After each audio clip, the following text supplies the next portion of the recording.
బారామతిలో జరిగిన విమాన ప్రమాదంలో మరణించిన పైలట్లకు సంబంధించిన వివరాలు అధికారిక నివేదికల ప్రకారం చూస్తే ఈ ప్రమాదంలో విమానాన్ని నడుపుతున్న ఇద్దరు పైలట్లు ప్రాణాలు కోల్పోయారు. ప్రాథమిక సమాచారం ప్రకారం వారి పేర్లు pilot in command Sumit Kapoor కాగా ఫస్ట్ ఆఫీసర్ సంభవి పాఠక్.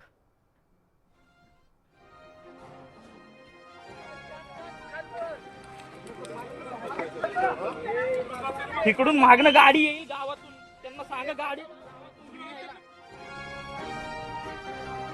పైలట్ల అనుభవం గురించి కూడా డీటెయిల్ గా చూస్తే ఈ విమానాన్ని ఆపరేట్ చేసిన విఎస్ఆర్ ఏవియేషన్ సంస్థకు చార్టెడ్ సర్వీస్ లో 15 ఏళ్లకు పైగా అనుభవం ఉంది.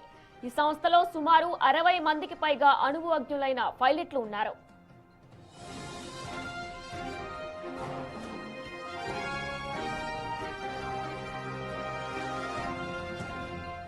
వీరు నడుపుతున్న లియర్జెట్ 45 అనేది అత్యంత వేగవంతమైన అత్యాధునిక ట్విన్ ఇంజిన్ బిజినెస్ జెట్. దీన్ని నడపడానికి పైలట్లకు ప్రత్యేక శిక్షణ, నిర్ణీత గంటలు ఎగిరిన అనుభవం అవసరం.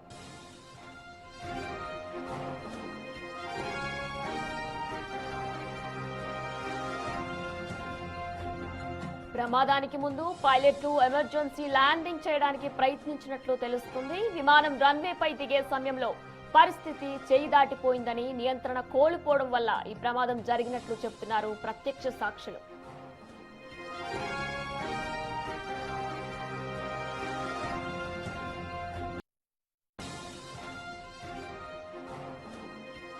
ప్రస్తుతం directorate general of civil aviation అధికారులు విమానంలోని బ్లాక్ బాక్స్ ద్వారా పైలట్లకు ఏటీసీకి మధ్య జరిగిన చివరి సంభాషణలు అనలైజ్ చేస్తున్నారు.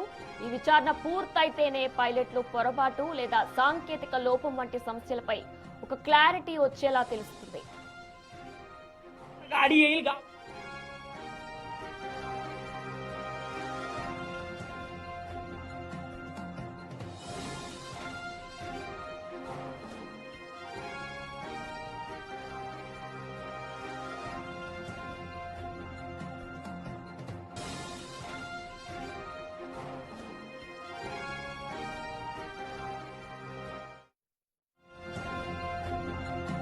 Breaking news. మహారాష్ట్ర ఉప ముఖ్యమంత్రి అజిత్ పవార్ విమాన ప్రమాద ఘటనలో విచారణ వేగవంతమైంది.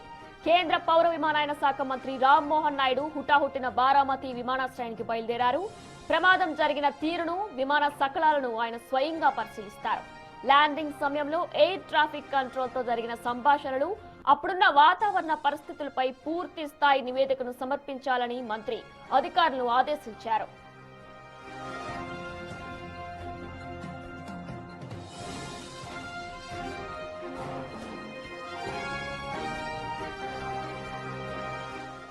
మరోవైపు ఈ విషాద వార్త తెలియగానే ఢిల్లీలో ఉన్న అజిత్ పవార్ కుటుంబ సభ్యులు బారామతికి బయలుదేరారు.